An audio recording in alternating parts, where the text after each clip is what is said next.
Welcome to College Football Time with Avery Miguel. I'm Miguel Mike Medina. This is my partner, Avery Jones. Championship weekend is here. Avery, we're going to start with the ACC title, Duke versus Virginia. If you're Miami, you must be pissed off because you're not in it, but that should add more fuel to the fire for them. They play this game on Saturday, 8 p.m.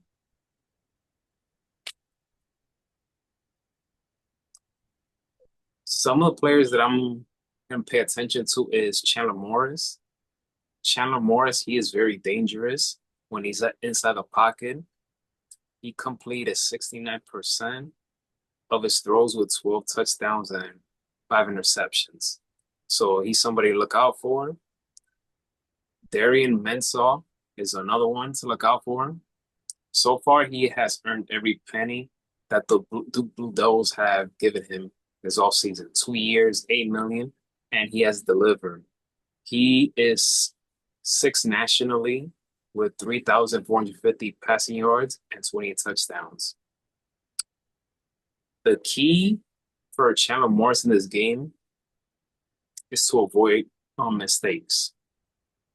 Virginia did beat Duke in the first meeting this year, even though Virginia won, but he did have two turnovers, two interceptions. So I think what Virginia could do, they could try to do, is trying to replicate in terms of limit Duke's offense, especially the running game. I completely agree with you. I agree with you. I don't think we saw this ACC championship game. However, going back to your Miami scenario, I think Saturday, like I told a colleague of mine, I think Miami is going to be at their sports complex starting at noon watching these games because three of these games can help Miami, and this is one of them. Because if you're a Miami Hurricanes fan, you're rooting for Duke. Even with those five losses, Duke has a very good opportunity to upset Virginia, and I agree with you. Mensa is the key. Their quarterback is the key to the Duke Blue Devils' success. They're playing this game in Charlotte, which is just 2 hours from Durham. So look for Blue Devil fans to come to Charlotte to support their team. Virginia has, ESPN gave them a 56.3% chance of winning versus Duke's 43.7.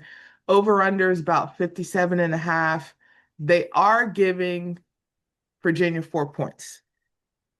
I think this could be a close game. I think this could be a game, well, no one saw it as, like the highlight ACC championship game. I think this could be a good game, especially since it's playing in prime time. And I'm gonna go with Duke on this one.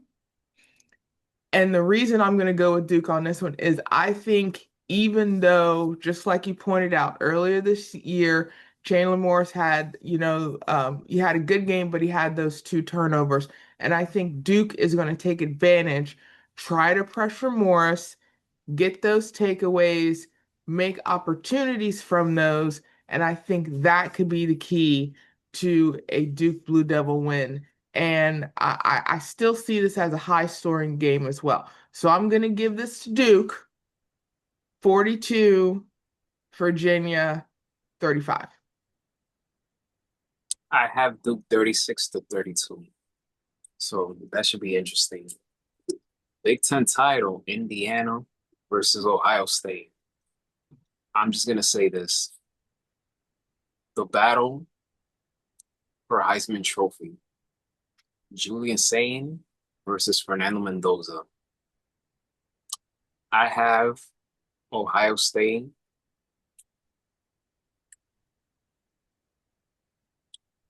winning 27-23. This is weird. This is one of the games on Saturday where three are like really close as far as favorites go. Indiana is a slight favorite, 50 46.6% versus Ohio State's 49.4. So if you're an Indiana fan, and I know somewhere Pat McAfee is just repping his Hoosiers right now, as he should. Indiana has become this surprise team where their history has been their college basketball team for years. There's a movie about them. But this year, they have created something that not only as a Hoosier fan you can get behind, but as someone who you like an underdog can get behind. Even at number two, Indiana, I think, has the momentum for this game. You were talking about the Heisman Trophy. I was talking, a colleague of mine, we were talking about it too. I think Mendoza is the front runner. He's been consistently consistent, if that makes sense. This entire year, he's done fairly well. Even though his yardage may not show like other quarterbacks, I think he's just been very consistent. Only 5 interceptions this year, 32 touchdowns. Um, but I think he's been very consistent and I think he should get a good number of votes when it comes time, for finalists to be um chosen. The over-under is 48 and a half. You know, 4 points.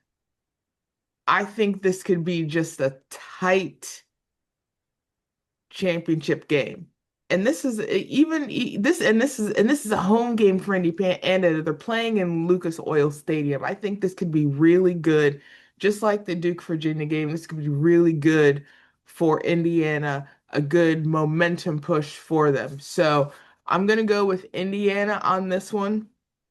This is the one championship game where if the lower seed upsets the higher seed, it's only going to be which team gets the bye, really. So I'm going to go with Indiana. Also a tight game. I'm going to go with Indiana 24, Ohio State 21. Big 12 title, BYU versus Texas Tech, Saturday noon. LJ Martin has had a breakout season this year. He has just been dominant lights out, very consistent. David Bailey is someone to keep an eye on for Texas Tech. He's not 100%, but he is super important to this Red Raiders team. He's the leader in sacks and edge pressures. I love that Texas Tech defense. I respect BYU's offense, but I'm rolling with Red Raiders on this one. And this is coming from a Sun Devils fan.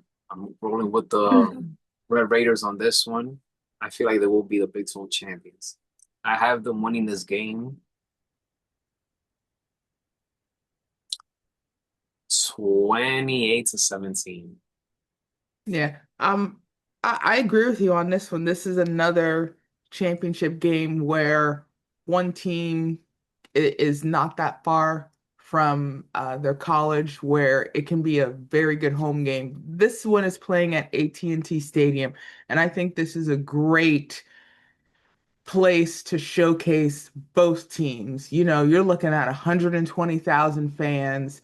A lot of them are probably going to be coming from Lubbock to support the Red Raiders.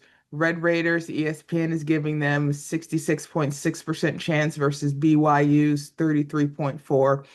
BYU has a lot to be proud of. They have clawed their way through the top 25 this year. Um, Breckenmeyer does have a turnover issue, and look for the Red Raiders to just pressure him. And I think that's going to be a key for Texas Tech. Over under is 50 and a half. So I agree with you. I think that Red Raider defense can look to shut down the BYU Cougars. I'm also going to go with Texas Tech on this one. If you're a Miami fan, this is another game where you want to root for the higher seed to win. So If Texas Tech can knock off BYU, this is another implication where Miami kind of has some hope to get in that top 12 position. Also, the Red Raiders are favored by 12 and a half. So I'm also going to go with Texas Tech on this one. I'm just going to keep it like a little more closer, just like you. I'm going to go with Texas Tech 27, um, BYU 20. In other news, Avery, Penn State, they're interested in Iowa State coach Matt Campbell. Matt Campbell is the Cyclones' winningest coach in program history. He's a three-time Big 12 Coach of the Year. He went 8-4 this season. Do you think that Penn State is very desperate, or they're not really searching for the right coach? I don't know. It feels like Penn State isn't a sign of desperation. What do you think? I think for a good number of years since Joe Paterno's exit, they're trying to find a coach where they need the stability. They need a head coach that can make an impact with their players, and they still want to bring back that winning tradition to Penn State.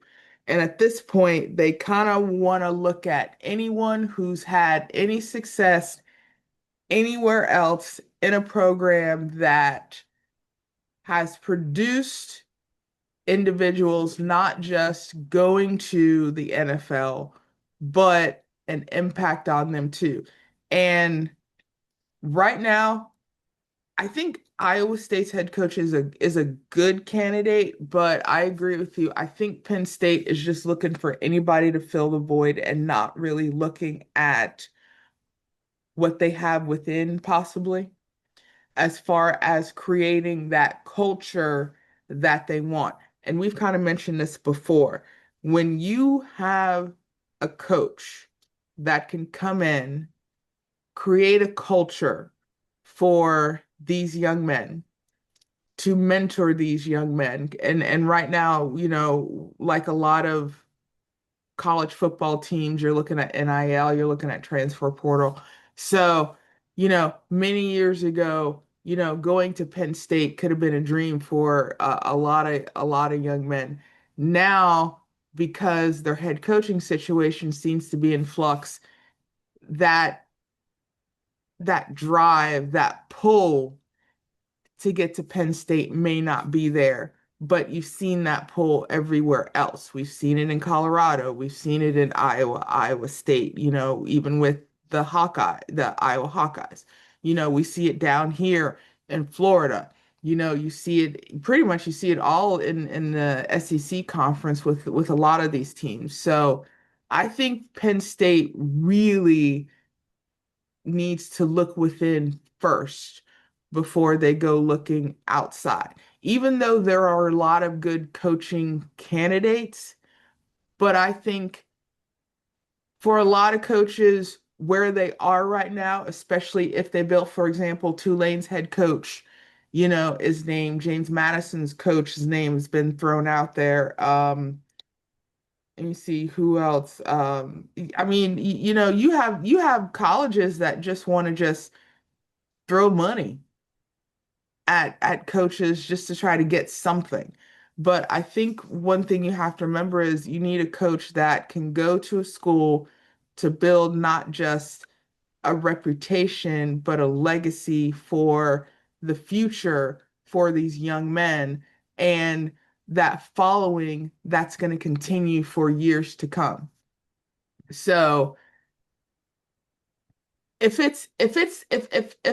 Iowa State's head coach thinks it's the right fit, okay. But I think at this point, you know, you you may want to wait. But like anything, I think when you fire a head coach, if they're not working out, if you have someone who's in the interim that has helped that team, which Penn State's interim coach has, you may want to start there first.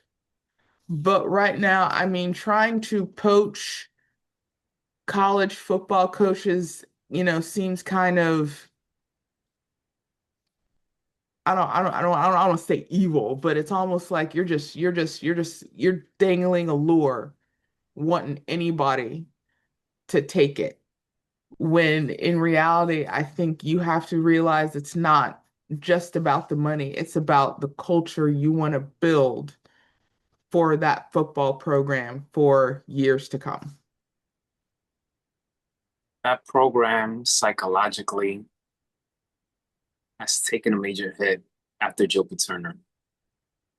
Ever since 2011, things just hasn't been the same for Penn State. Yes, they've had winning seasons, but in terms of that, oh my God, in terms of having that coach that you're like, ha ha ha, ha, has gone away. It has gone away. And I'm not sure about the Gen Zs, I should say, but I say there's a group amount of people from, I'll say us millennials and even the ones before us, that there's a lot of people that are still like in disbelief about that whole Joe Paterno situation, because the man was like a god to a lot of these people. So, but Penn State, they need to write a new script, avoid trying to replicate what that man did, and just, focus going forward. I mean, I feel like that's part of the reason why James Franklin got so heavily criticized, because I feel that people try to attach him way too much to Joe Paterno and try to be like him a 2.0. But that's the thing about sports. Everyone is his own person. Stop comparing this person to Jordan. Stop comparing this person to LeBron. Stop comparing this person to Wayne Gretzky. Stop comparing this person to Tiger Woods. Every era, there will be a new breed. I get that the comparison is fun, but you're causing a division, number one. And number two, you're putting a lot of mental pressure into this person, So you just got to let the person be, let them bring their own flavor to the table, to the team, and let's see what happens. But yeah, Oh, Penn State, they need to, you you know, hit the nail on the head. You hit the nail on the head.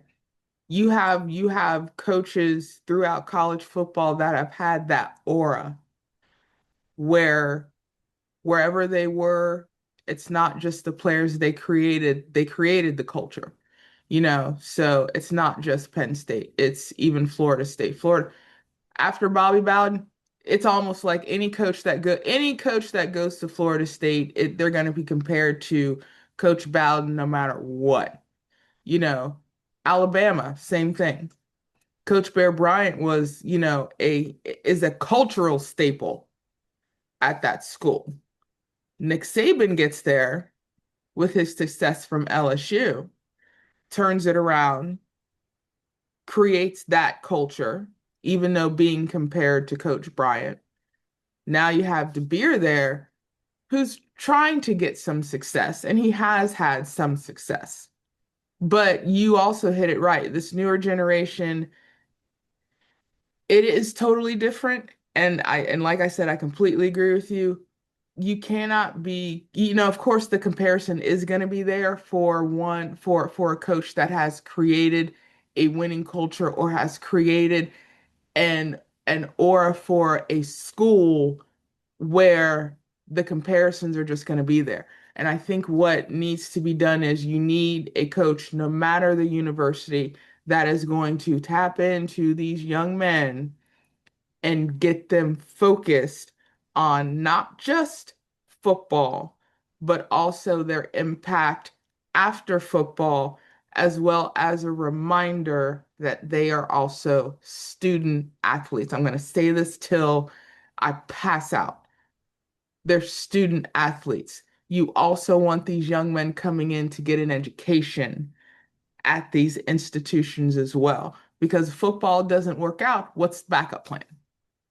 So I absolutely agree with you. So I think you have a lot of schools where even if they're keeping their coach, they're keeping their coach for a reason. So just like those that, kind of felt on the hot seat, like your Dabo Sweeneys, your Shane Beamers, they've done very well at those schools culturally. Even though the records may not see it, you may have some players that speak highly of those men. Even some, even right now, just like Iowa State's head coach, even Iowa's head coach, Iowa's head coach has done very well in the past few years. Iowa has been the talk, you know, of that conference for a good number of years as well. Even out west, Oregon. USC, as well. You have coaches that are creating a culture that are getting these young men to not only look at their education, but also look at life after football as well. Well said, Avery. I'll leave it right there. Guys, thank you for tuning in for college football time with Avery Miguel. Enjoy championship weekend, and we'll be back here on Monday to give our thoughts on these games. Hopefully, these games turn out to be great.